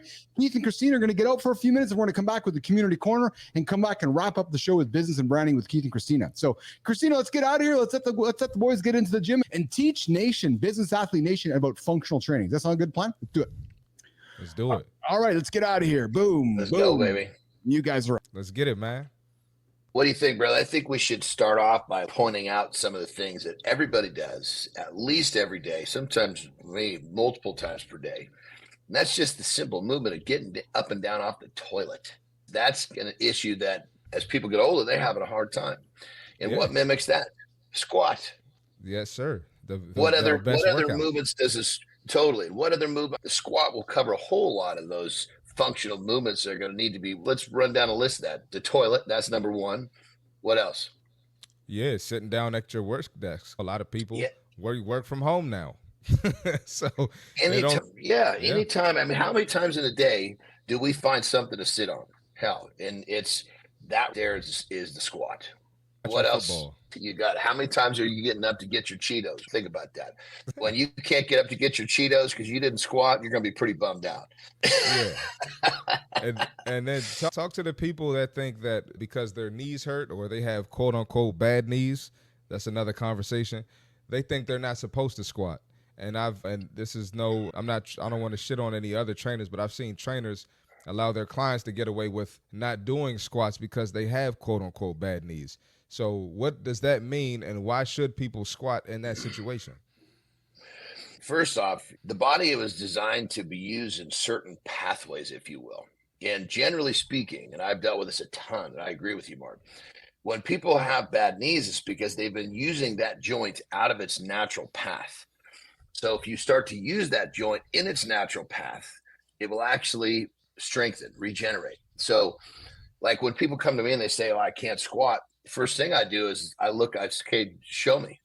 And pretty much every time they're doing it wrong, we fix the technique. We get them on their heels so the weight is distributed. Basically, if the foot has the proper balance, that weight is going to go up and distribute properly through the knee, and it's not going to hurt the knee. It'll actually help the knee get stronger. So bottom line is if you're having trouble with the squat, it's because you've been doing it wrong. You just need to have somebody help you figure it out. Now, the problem is, there's a lot of people, a lot of trainers are going to say they know what they're doing in terms of teaching you how to do it, but it's not the case. I have never, ever had somebody who within about 15 minutes of me instructing them couldn't feel a huge difference in their knee once they learn how to squat properly. So if you found someone that help that understands, there'll be no question that they're getting you straightened out real quick. So learn to do it. So if it hurts, it's because you've been doing it wrong this whole time. And it's a sign that you need to do it, period. If your knee's hurting, you need to hit some squats. And let's go real quick. Let's take that from, because the squat and the knees hurt. Let's dive into the next one, which we know real close second to the squat is the deadlift. Well, the deadlift, absolutely. You drop something on the ground. What are you going to do? You're gonna just look at it, or you're going to bend over and pick that son of a bitch up? Absolutely. Deadlift. That's a mimic. If you got to pick something up, that's a pretty good mimic of that movement. And again, now we're going to hear the song, Oh My Back. Again, if you were doing this shit, your back wouldn't hurt you. And if your back does hurt and you learn to do it right, it'll actually get stronger. You'll feel better. And when you drop a pen on the ground, you can pick that son of a bitch up rather than kicking it over to the wall and somehow scaling down there to get a fingertip on it and trying to pick it up between your fingers. You're just going to be able to bend on down, pick that son of a bitch up. But the bottom line is these two movements alone will really impact a person's quality of life if they're not doing them, or if they are doing them, it's going to majorly impact their quality of life as they get older. Do you agree with that, brother? Absolutely. Another thing, picking up kids. You want to pick your kids up or grandkids up, you're mimicking a deadlift. And then another thing, specifically, a lot of people don't understand the deadlift form. So I'm just going to try to explain best two errors that I see when people deadlift. One, you have the bar out too far in front of you. So when you have the bar out too far in front of you, now you're putting strain on your lower back opposed to letting those posterior chain muscles dominate the exercise. And then another one, too, is the angle of your knee. Your knees shouldn't be bending forward. Obviously, you bend your knees in a deadlift, but the degree of your knee is going to be different than it is in the degree of a squat. So those are just two small errors that people mess up a lot in deadlifts, and that could probably lead to their injury. Yeah, 100%. Again, if you use the back, use the knee in the proper path, it's going to get stronger, not weaker. Yep. So and here's the thing. I had a client, unfortunately passed away, but goodness, he trained with me until he was in his mid 80s, and he was squatting, deadlifting. And yeah, he was squatting, and not heavy, but he was squatting, deadlifting every week. And he unfortunately died of cancer. So it just, boom, that's took him away. But he lived a full quality of life because he was doing these movements that allowed him to have that functional strength to pretty much do what he wanted in his mid 80s. As to where you got these dudes mid 80s, we got to have people help them to get to the toilet. They surely are going to stand up off the toilet by themselves. Yep. Well, I guess when it comes down to it, ask yourself this question. Do you really want somebody else helping you on the toilet, helping you wipe your ass and helping you stand up, or you want to take care of your own business when you get older? You want to take care of your own business, get on the squat and get on the deadlift. Yeah, people don't think about that, man. They just think about now and avoiding the work now and how convenient it feels now, but it's going to catch up to you. And right here, Good Time says, what do you guys think of stretch therapy? Went a few times, seemed to really help. Yeah, I go to stretch therapy as well, but I wouldn't rely on stretch therapy. You got to do it yourself as well. And if you need assistance, you can do it by yourself with a resistance band. I stretch with a resistance band every morning before I do anything. So I got a whole routine that I do. I probably need to post it on my social media, but I'll sprinkle in stretch therapy maybe once a month, maybe twice a month, just depending on how I feel, just to get that extra assistance. But don't rely on that. You still got to do something on your own, unless you're going to stretch therapy 7 days a week. You still got to do something on your own. How you feel about that, John? 100%. And you know me, I like to simplify things. Having a routine for your stretching, like Marty just talked about, that's for those of you that just need to start stretching, but you're kind of, where do I start? Here's where you start. When you're done exercising, whatever muscle you train, that muscle is fatigued, that muscle is warm, spend 5 minutes stretching it and don't overthink it. If you train your chest, just start pulling you can't really see me, but pull your arms behind you. You could start moving around that muscle and you can feel where it's a little tight. Lean into that a little bit. Beauty of doing it right after training is it doesn't hurt as much as when you do it when the muscle's actually not fatigued. So that's a page out of my book. I stretch the muscle I train, takes me 5 minutes. And as long as I continue to do that, it's just a little habit stack.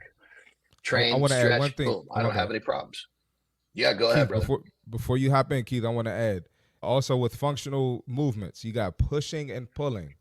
Push-ups, bench press, shoulder press, and pulling from every plane. You got pulling from the seated cable row. You got pull down / pull-ups, and then a bent over row as well. We could talk about it another time, but those are functional movements as well.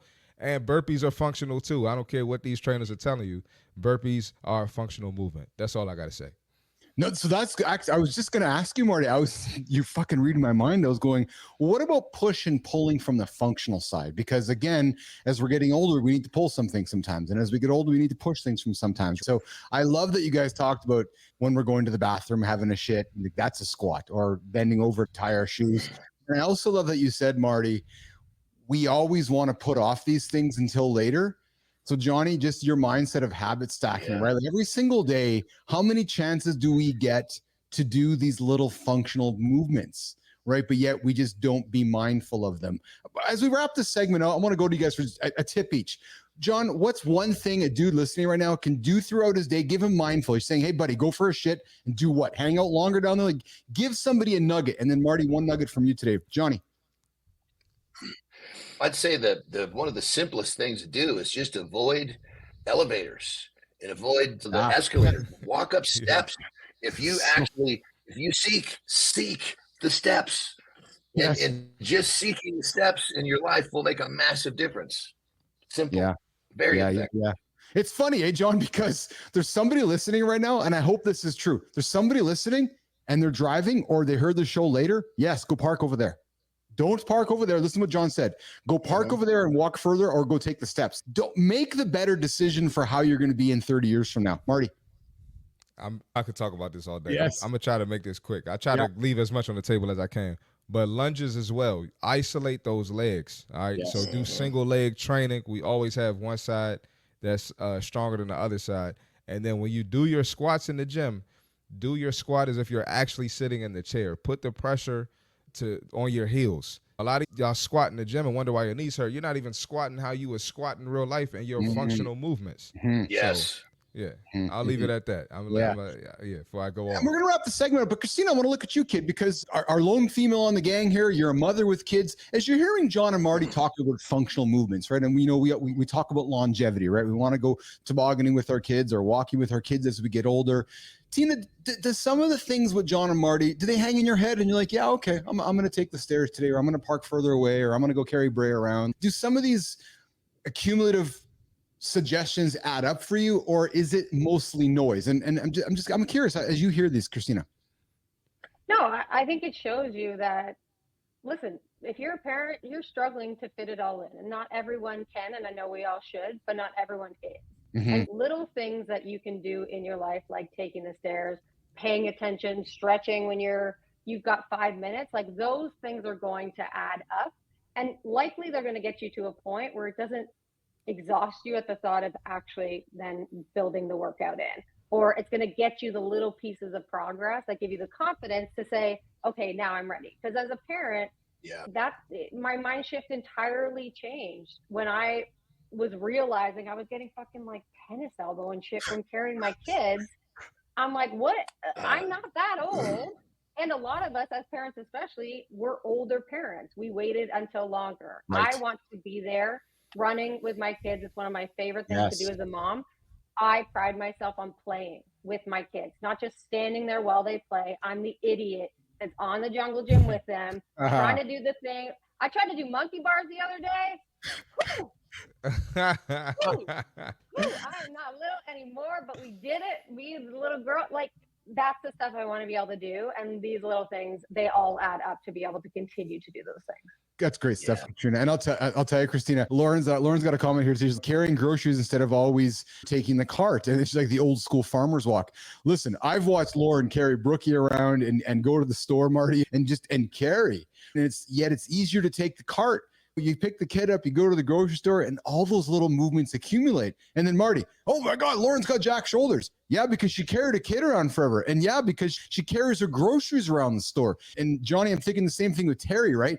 It's these little accumulative moments every single day. And then all of a sudden, oh, yeah, it's working for me, right? And I think that's the message with this, Christina, which is that these little accumulative moments all add up, because we often talk about the accumulative moments that add up on the bad side, right? Always eating shitty food, you end up with diabetes. Always eating shitty food, you die of something, right? So it's this, okay, I'm going to take the stairs for the rest of my life. You're probably going to be better head doing it. So we got So Young coming in with saying, I always take the stairs. Good job, So Young. And good time with That's Awesome. So we clearly can talk about this forever. So we're going to pivot it to the end of the show here, the community corner.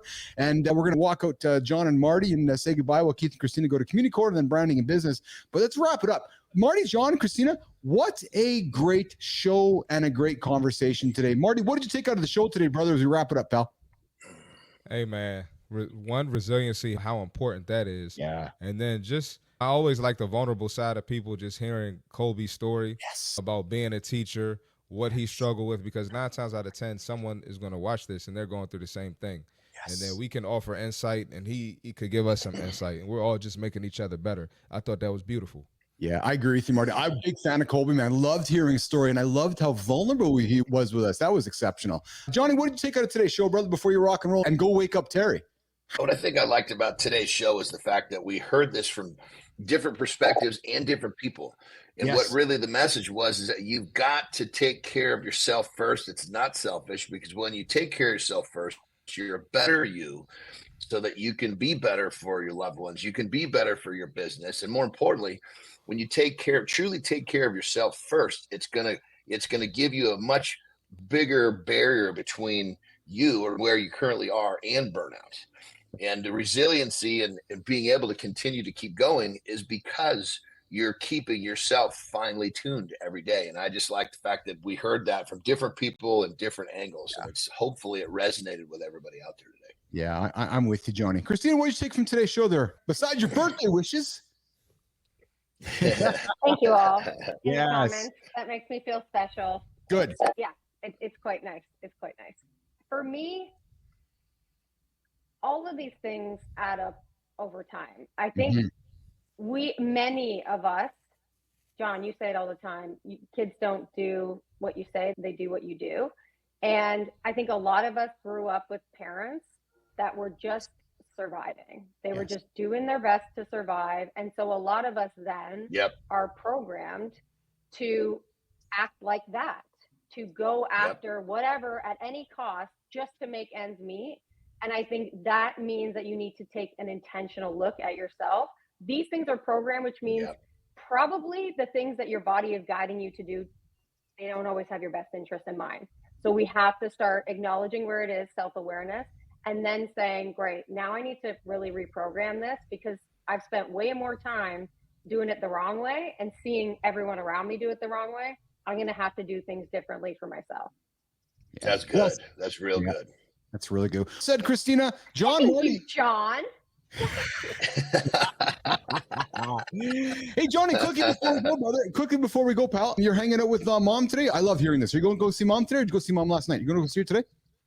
We didn't make it in. We were actually got here late. There was traffic coming in, and so, we're going to hang out with her for the weekend. She's my hero, man. I'm a mama's boy through. Yeah, good. She's coming up on 90 years old, just sharp as a tack.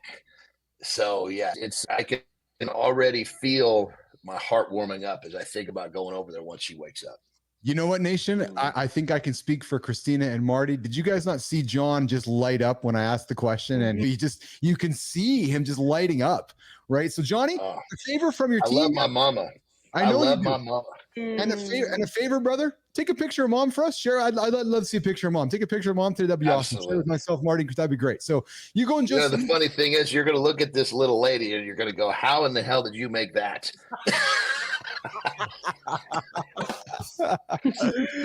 All right, you guys get out of here. Marty, go tackle the day, brother. I know you're gonna go win the day. Johnny, go say hi to mom for us. Go say hi to Terry for us, and we'll rock and roll tomorrow, Friday mornings in the lab. And we're working on a guest topic. If the guest topic doesn't work out, I think what we're gonna do, boys, we are going to dissect and digest. Johnny, you don't know this. I'm just pulling it out there. I think we're gonna digest and dissect the world's strongest man. And because Marty, and because we have one of the world's strongest men on our team, I'm not sure why we wouldn't digest that topic, Christopher Martin. So I think that's what we're going to do tomorrow. So I do have a guest that might make it in, but if they don't make it in, we're going to dig into that topic around, because I was looking at the science of it, Johnny. It's fascinating, man. I'm eager to put you on and ask some questions about it. We'll get to that either tomorrow or next week, but that's what we're going to talk about. So John, Marty, you guys rock and roll today. Say hi to mom for us, and Christina, let's get on to Community Corner. All right. See you guys. All right, y'all. Cool. See you guys. See you tomorrow. All right. Marty's out. John is out. And Keith and Christina are left here with Community Corner. Here is the part of the show where we like to take the old Mornings in the Lab light and shine it on awesome humans that are on these different platforms that we work on, one of them being LinkedIn. And Christina, you put somebody onto the shelf this morning that helps leaders tell better stories. Global keynote speaker. Yeah, he might be the CEO of a company that I'm not going to mention just yet because I want to tease the whole thing. He might be a coach. He might be a best-selling author of, he might be an award-winning host and TEDx speaker. Wait a minute. Christina, I'm all about the not a best-selling author, not a TEDx speaker. Yet you put somebody on the plate here today who's going against all of my values. I'm like, what the hey? And this, because there's a difference. There's a difference. There's a difference between I'm a best-selling author in the category of how to eat ants versus I'm a best-selling author in a real legitimate category on Amazon versus I'm a TEDx speaker with 1.2 million views on my actual TEDx talk. There's a big difference. He's an award-winning keynote and TEDx speaker, and he's an author of Glow in the Dark. Yes, I said it. He's a storytelling coach. He works with leaders and teams to build authentic connections with their audiences. Christina, I think I want to have this fellow in the lab. Today, Mornings in the Lab is happy to celebrate for the Creator Spotlight, the LinkedIn Creator Spotlight. Rock and roll, Jimmy. Let's get it rock and roll in here. Let's get on the stage and let's celebrate Mark Mark LaRuste, who's helping leaders tell better stories, global keynote speaker. And Mark, my brother, I am not a best-selling author, and I am not a TEDx speaker. So you get all the props from me to you. But Christina, why are we celebrating Mark today, who's going to connect with anyone? He masters the art of communication and storytelling for impact. Christina, let's celebrate Mark today. I'm such a huge fan of Mark and everything that he's doing. Anyone that knows me would not be shocked by this. He talks about storytelling. He talks about the value of your personal story. And I think what's really interesting about Mark is that he does the same thing himself, right? You can't go out there and tell people to tell their personal story without doing the same thing yourself. And so when you talk about his TEDx talk, he talks about how he wasn't expecting it to be anything. And then it went viral. And the reason that it went viral is because he talked about the harsh realities of being an entrepreneur, the things that nobody else tells you, which we know there's so much value in that conversation. And he used that. He had been at it for a very long time before then, but he used it as pivotal moment to be able to say, I'm going to lean into this. Actually, I'm going to lean into the opportunities that this platform of TED gives me. And now I think he just has a really practical, actionable, approachable way to be able to tell your story in a much clearer and better way, knowing that if you can't do that, if you cannot tell your story and you're just sticking to facts and figures, you are limiting the possibilities in your business, in your personal brand, in your life by not being able to have that skill. And he sees it as one of the biggest things. And his content is really good. It's really educational, really helpful. Awesome. Mark, a top public speaking voice from London, England. Mark, brother, we want to have you in the lab to celebrate you, get to know you, put you on center stage, perhaps get into a deep dive topic, but most importantly, maybe you have somebody you want to celebrate in Mornings in the Lab's Creator Spotlight, Mark LaRuste. All right. That's good. I like his content. Wow. I can see why you're a fan. Absolutely. I know you're a storyteller, and clearly Mark is as well. Christina, let's continue pivoting the conversation and wrapping up our show with the last segment. It is where I decide to go sit in the chair and take the sunglasses off and become the business dude here, take the old entertaining hat off. You become a different person. Yeah. So, hey, Dan rather wanted me to take the sunglasses off too. No, Dan, this is the entertaining part of the show. Now we're into the business side. Now it's okay. He's got to be the bit. Now, hey, Christina, here's what it is. Now I'm Jay-Z going from Jay-Z the rapper to Jay-Z the business guy. No, it didn't work, did it? No. Okay. All right. No, So you're not. Don't compare yourself.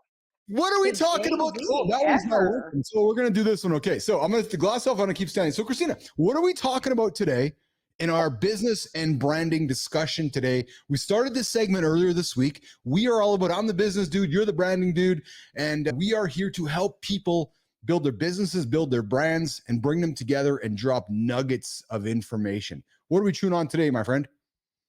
We are talking about the importance of digital networking to be able to grow personally and in your business. So we'll start very simply today, and I'll give you a lob ball. So 84% of people say that they would prefer to build relationships online before meeting someone in person. We talk about this idea of we are building this business online. It is a very different route than how you built your previous company. I see you talked to me about you were on kind of this tour in person, hopping from Winnipeg, which there's not, and however many years ago, there wasn't a ton of direct flights anywhere from Winnipeg. No. And you are hopping on and going around all of Canada and the US trying to build a network, trying to build a relationship. Now it's a little different. If you want to connect with somebody, typically you have the opportunity to do. So I think social media platforms are allowing us to do that, but I want to initially get your thinking on that, just in the way that networking has changed from when you were first building your company ICUC to now. Wow. It's incredible we're having this conversation. I was thinking about it yesterday. We live in a world where now it's never been easier to connect with people. And I don't know why we don't spend more time doing that. Although I also do know why, because it's expensive to go get on an airplane and go see people. So yeah, I can go connect somebody on digitally, right? There are many that'll still complain, Christina, that, but I don't have the connection with somebody. I can't feel their presence. I can't really get to know them over a camera. I don't know if I fully agree with that. I think now has never been a better time to create presence and connect with people over a camera. Yes, it takes more work. Yes, it takes more effort to be intentional with your communication, but man, can you scale networking and can you scale connecting with humans? But Christina, back when I was building ICUC, what was also different was that the internet was still coming out, right? So I didn't feel like I had a lot of competition. Now everybody's your competition. So not only are you networking with everybody, there's also somebody knocking on the door that's selling something similar to what you're selling. So there's a lot of things going on here. But also, Tina, I had somebody cold call me yesterday digitally. So here's the flip side to it, I think. I had somebody cold call me yesterday digitally, which I like to call as a pitch slap. And just out of the blue, the guy just tried to sell me something. My response is, Christina, who are you? Because we live in a world now where there's no reason why we can't get to know each other before we are going to engage in a business conversation. Do you agree with that? Right. Yeah, it's the difference between a transactional relationship and a relationship. Period. Yeah. To me, that's no different than somebody coming up to me on the street and immediately trying to sell me something. I'm going to shut down. And I'm going to shut down. And there's like a whole science area that we could go about this. But that is our nervous system saying, I don't trust you. And if you get me to feel that way, you're never going to get me to buy something because you haven't earned my trust yet. And so there's a lot of people out there on social media trying to teach people how to build their brand. And one of the tactics that they talk about is send 100 cold DMs a day. Doesn't really matter. Just get it out there. You need reps. You need to get in people's inboxes. To me, that's the exact opposite of what I think is the most beneficial way to do it. Will it take longer? Yes, it will, because it takes time to build relationships with people. But will it lead to more effective conversations? Will it lead to that individual actually responding to you or actually trusting you? Yeah, it is. But that is the length of time it takes to do that. And not all entrepreneurs want to wait, and we're not all good at being patient. Talk to me about that. Yeah, build relationships, but like transactional, if I can just get 2 people to respond, maybe that's better off for me.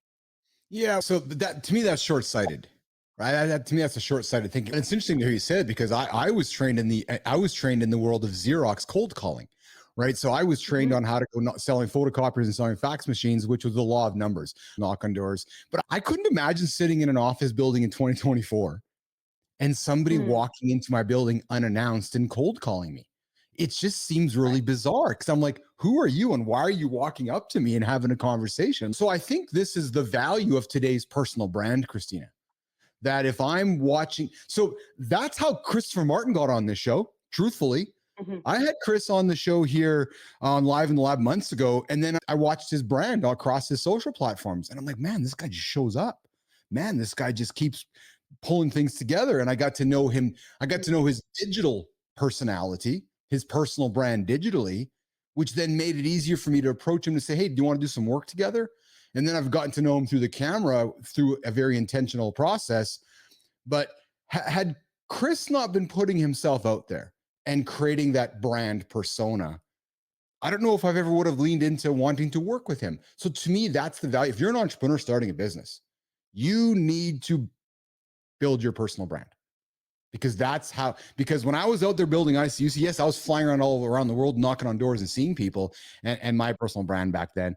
But now when most of our interactions are digital, you need to have something to bring to the table so somebody can get a 360 view of who you are, or at least who you want to put out there, Christina Flynn. We talked about this earlier. You brought up the meta glasses, right? And Yes. I think what we're seeing with this kind of tech advancement is there's going to be a deterioration of trust. There already is. Yes. A big time deterioration of trust. And so I'm already guarded in my interactions with people because I've learned, and all entrepreneurs who have been at it for a long time, unfortunately, you start pretty optimistic. Yes. Unfortunately, you start with lending a lot of trust to people. I did a lot of handshake deals. And what I learned from those things is that I can't fucking trust anyone. And it's not because people are bad people, but it comes down to the fact that if it is a consideration, this decision is going to impact this person's livelihood, they're always going to choose them. Always. Yes. So you Yes. can't Human depend nature. on other people. Yeah, It's just human nature. It just is. So what happens in entrepreneurship over time is you stop trusting anyone. Yes. And that is continuing along, whether you're in business or not. People don't trust folks. One way for you to get people more open to trusting you is building a relationship directly. But as you said, if somebody reaches out, they're going to go look you up. They're immediately going to look you up. And so what are you showing them about yourself that proves, like the questions we talked about earlier today in the brand bite, proves your shit, you're qualified, you're credible, you've got the right motivations. That just gets the conversation that much further so that you don't have to build that over time. It's personal. And people want to buy from people. People do want to buy from people. Let's look at the opposite side of this. So many would say that I just need to go meet people. I'm human. I got to go shake hands and I got to go see people so I can build that personal relationship. Is that going to date itself effectively over time, Christina? Or are we going to absolutely need to accept that digital networking, digital marketing, all of the overwhelming information coming our way is only getting worse than better? So as a result, it's about narrative control, controlling our narrative, creating who we are, putting out who we are, and then just moving that forward. My favorite saying, it's and not or. So Yes. Colby talked about it earlier. He gets a lot of energy from meeting with people. And I talk about like getting out of the computer. We spend all day sitting in this big environment around us, talking and looking at a screen. So that's not always really healthy. You need to figure out what fills your cup and what doesn't. For me, it's both. I like to meet people in person, and depending on the type of deal, I might want to meet them in person. But you and I are the perfect example of that. We have never met in person, and we do business together. I have signed many multi-figure deals with people that I have never met in person. So that's why that thing of trust and deliberate, but also like innate trust in somebody, that's why it's so important, because you're never going to do a deal with somebody online if you don't trust them. You have to. And sometimes you're going to get burned, but whatever. So I think for me, it's a matter of, is it going to date itself? Yeah, it already has. But I also think that's not about replacing it. It's about adding it. We can access each other in a global capacity much better than we used to be able to. My wife is consistently talking about how weird it is, how many internet friends I have. And I'm like, yeah, maybe it is weird, but I love my internet friends. If you're not into it, you don't get it. But if you are, you realize the power of it. This to me speaks generationally, I think, and I'm going to date mine because I'm the old dude amongst the two. Oh, it's your birthday today. I'm 10. I got 10 years on you. I'm the old dude amongst. Yeah, I know. I'm the old dude amongst the two of us, but I enjoy my digital friends. I enjoy my digital connections. I enjoy 99% of my social interactions are all digitally. I thoroughly enjoy it. I know most in my peer group are like, what the fuck, man? Like, don't you exist in the real world? No, I talk to people every single day from 4 a.m. until 10 p.m., but I do it with my fingers and my thumbs, and I do it digitally. I get a lot of fulfillment from that. It fills my cup. I know it's not for everybody, but what's worked for me, Christina, and this is what I teach people when it comes to remote work or hybrid work or trying to build businesses this way, you have to be intentional. And I think you can look at me, right? So our relationship, I can hope that I'm hoping that you're seeing as we're working together, you're seeing intention with the way that I address you from time to time. You're seeing intention with the way that I'll send you a message from time to time, because that to me is no different than if we were in the real world. So I try to take the real world and move it digitally and go, okay, I really enjoy my time with Tina. So if I'm going to enjoy my time with Christina, I'm going to have to be intentional about it digitally so I can build trust with her through the lens of a camera. And truthfully, people are like, man, you're good at this talking thing. No, I had to build a business. I see you, see Christina, and I had to convince stakeholders to trust me by looking in the camera. And there's a skill involved in that, but you got to be intentional. And that to me leans back to the importance of digital networking for personal business growth. If you're intentional, you're going to win. Because Christina, in my experience, most aren't intentional. They just let it happen by accident. What are your thoughts on that? They're not, and it's hard. It's hard to be Yes. intentional. It's hard to do things that you're not good at. If you don't have Yes. a lot of experience with this and you Yes. perhaps struggle socially, a lot of people have found that actually the digital relationship is easier to build if they struggle with in-person IRL social. So one, there's that. But you have to just realize that you're not going to get it right immediately. You have to put some intention behind it in order to prove to yourself that, okay, let's experiment. For example, on LinkedIn, when I connect with somebody, I don't just send them a connection request.